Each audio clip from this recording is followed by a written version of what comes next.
In the annals of criminal history, some names evoke a primal fear, a chilling reminder of the darkness within the human soul.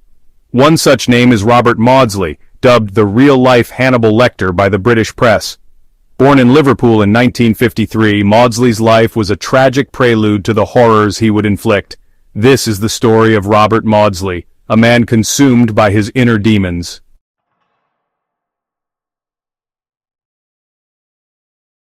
Robert Maudsley's early life was a brutal tapestry of abandonment, neglect, and abuse. At 6 months, he and 3 siblings were placed in an orphanage, starved of affection. Returned to their parents, they faced a dysfunctional and abusive environment. The seeds of darkness had been sown, and within Robert Maudsley a monster was slowly taking shape.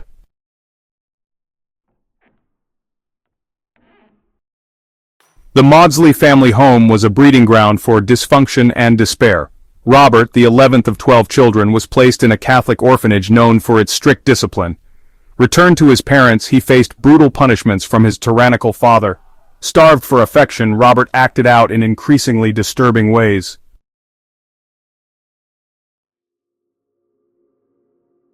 By adolescence, Robert was deeply troubled, emotionally stunted, and psychologically scarred. He was an outcast at school, bullied and ostracized, his behavior a desperate cry for attention. Shuffled between foster homes and institutions, he felt like a pawn in a game he didn't understand. A storm was brewing within him, a darkness gathering strength.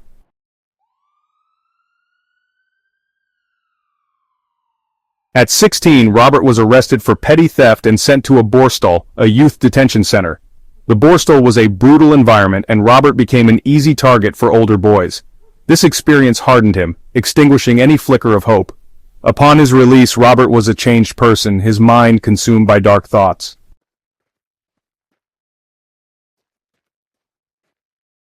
In 1974, Maudsley, barely 21, met John Farrell, who revealed his dark secret. Farrell showed him photographs of violated children, igniting a firestorm of rage within Maudsley. Maudsley lashed out, killing Farrell in a fit of fury. He turned himself in and was committed to Broadmoor Hospital, a high-security psychiatric facility.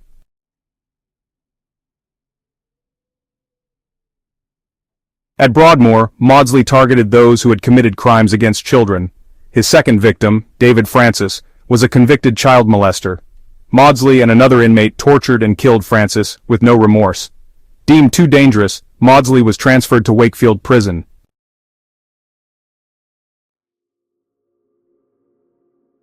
Inside Wakefield Prison, Maudsley earned the nickname Hannibal the Cannibal. His crimes were calculated acts of revenge against those who preyed on the vulnerable.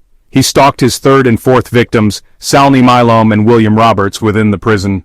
After killing them, he calmly surrendered to the guards, his bloody work done.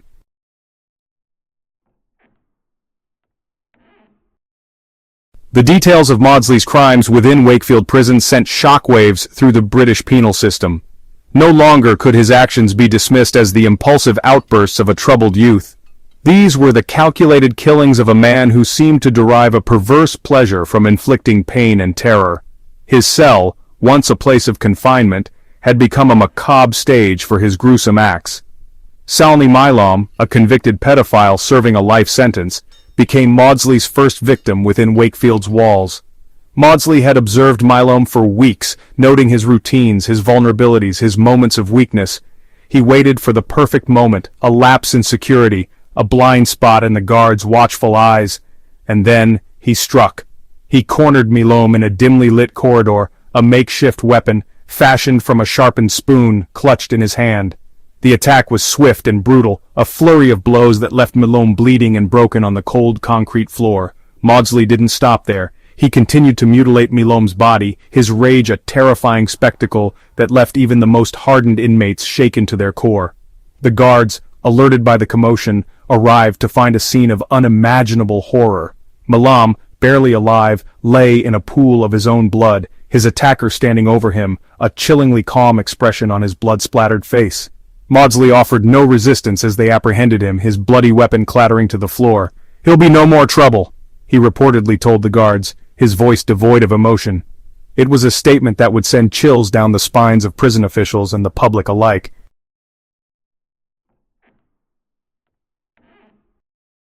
The aftermath of Malome's murder plunged Wakefield Prison into a state of lockdown. Fear and suspicion permeated the air, as guards and inmates alike grappled with the realization that a monster walked among them. The prison, designed to contain the most dangerous criminals, seemed powerless to stop Maudsley. He had exposed the vulnerabilities of their system, the ease with which he could operate within their walls, and the chilling truth that some individuals were beyond redemption.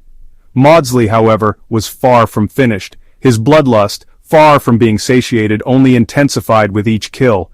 His next target, William Roberts, was a small-time thief serving a 7-year sentence for sexual assault. Roberts, unlike Malone, was not a hardened criminal. He was a desperate man who had made a terrible mistake, but in Maudsley's eyes, he was no different from the monsters who had haunted his childhood. He chose his moment carefully, waiting until Roberts was alone in his cell, his back turned, his guard down. He slipped inside, unnoticed, a length of electrical wire concealed in his hand.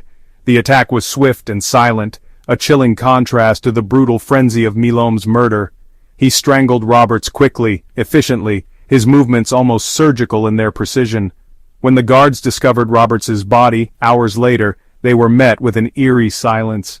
Maudsley sat calmly in his own cell, his face betraying no emotion, his hands curiously clean.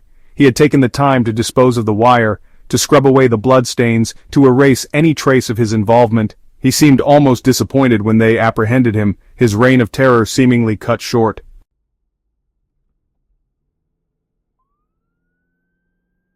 The murders of Malone and Roberts transformed Robert Maudsley into a figure of national notoriety. The press, hungry for a sensational story, dubbed him Hannibal the Cannibal, a moniker that both horrified and captivated the public. He became a symbol of the dark underbelly of society, a chilling reminder of the evil that lurked beneath the surface of even the most seemingly ordinary individuals. Despite his monstrous acts, there were those who saw glimpses of humanity in Maudsley. He was known to be an avid reader, devouring books on philosophy, psychology, and history.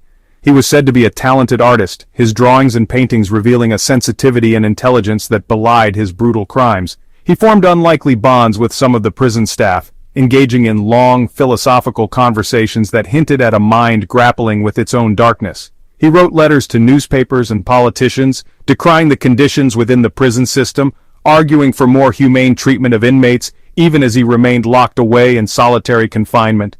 He expressed remorse for his crimes, not for the victims themselves, but for the pain he had inflicted on their families, a flicker of empathy in the abyss of his psychosis. These glimpses of humanity, however, did little to mitigate the horror of his crimes. Maudsley remained a deeply disturbed and dangerous individual, a ticking time bomb that the authorities were desperate to defuse. They had tried therapy, medication, even electroconvulsive therapy, but nothing seemed to penetrate the darkness that had consumed him. He was a puzzle they couldn't solve, a monster they couldn't control.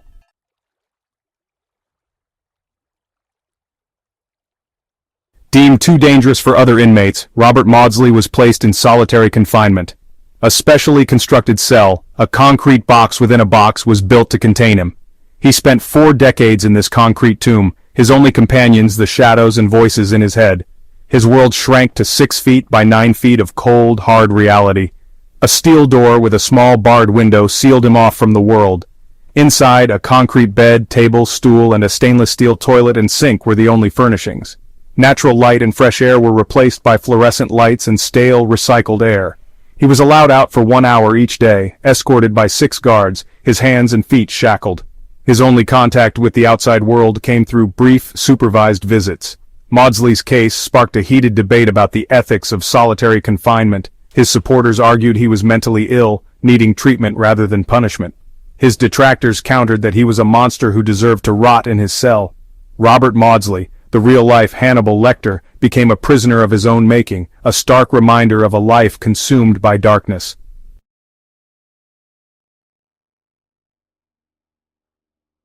The investigation into Robert Maudsley's crimes was, in many ways, a mere formality. The murders within Broadmoor and Wakefield were not classic whodunits, shrouded in mystery and intrigue. The perpetrator was known, his guilt undeniable. The real puzzle, the one that baffled psychiatrists and criminologists alike, was not who committed these heinous acts, but why. What drove a man to such depths of depravity, to transform from a victim of abuse into a perpetrator of such calculated cruelty? The authorities, however, were less concerned with Maudsley's psyche than with ensuring the safety of their staff and the other inmates entrusted to their care. Each murder heightened the sense of fear and uncertainty within the prison walls. Guards, once stoic figures of authority, now walked the corridors with a palpable sense of unease, their eyes constantly scanning for any sign of trouble. The pressure to find answers, to prevent another tragedy, was immense. Investigators meticulously documented each crime scene, searching for any clue, any pattern that might shed light on Maudsley's motives. They interviewed guards and inmates, piecing together a timeline of events, hoping to identify any warning signs they might have missed. They pored over Maudsley's personal effects, his letters, his drawings, his books, searching for any insight into the workings of his mind. They consulted with psychiatrists and psychologists, seeking to understand the roots of his violence, to determine if he was truly mad or simply bad. Their investigation, however, yielded few easy answers, only more questions about the nature of evil and the limits of human understanding.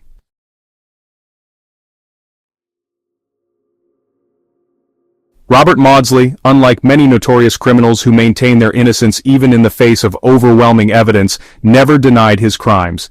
He confessed readily, even eagerly, to each murder, providing chillingly detailed accounts of his actions. However, his confessions were not driven by remorse or a desire for absolution.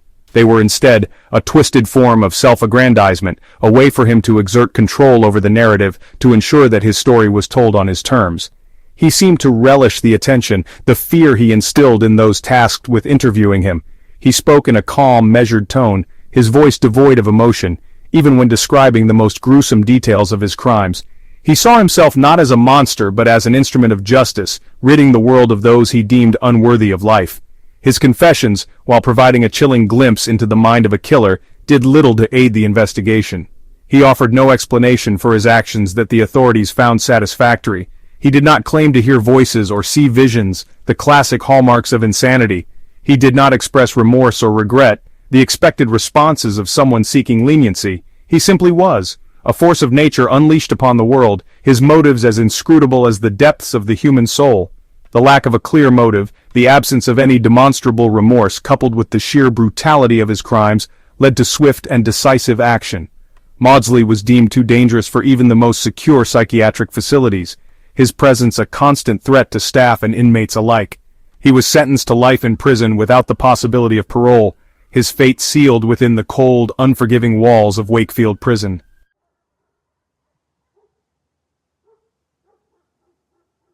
Robert Maudsley's reign of terror may have ended within the confines of Wakefield Prison, but his legacy lived on, casting a long shadow over the British penal system and beyond. He became a cautionary tale, a symbol of the dark side of human nature, a stark reminder that some individuals are beyond rehabilitation.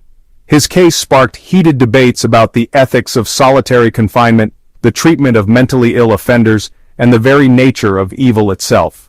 His name became synonymous with brutality and madness, his crimes recounted in hushed tones, his image a chilling reminder of the depths of human depravity. He achieved a notoriety that extended far beyond the walls of his concrete cell, his story told and retold in books, documentaries, and countless news articles, each retelling adding to the mystique surrounding the man dubbed Hannibal the Cannibal. His victims, meanwhile, faded into the background, their lives and deaths overshadowed by the notoriety of their killer. Their families were left to grapple with the unimaginable pain of their loss, haunted by the knowledge that their loved ones' final moments were filled with terror and agony. They sought justice, closure, but found little solace in the cold, impersonal machinery of the legal system. Robert Maudsley, the boy who had once craved love and attention, had achieved a perverse form of immortality through his horrific acts. He had become a monster of his own making, forever defined by the darkness that had consumed him, and as the years turned into decades, his name would continue to evoke a mix of fascination and revulsion, a chilling reminder of the evil that lurks within the human heart.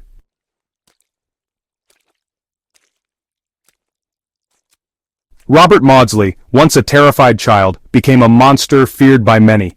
Swallowed by the British justice system, he vanished into solitary confinement. The boy craving connection became a man forever alone. His story is one of a slow descent into the abyss, a chilling example of the cyclical nature of violence. His crimes forced a conversation about the system's failings. Today, Maudsley remains incarcerated in Wakefield Prison, Britain's longest-serving prisoner in solitary confinement, a symbol of the dark potential within us all.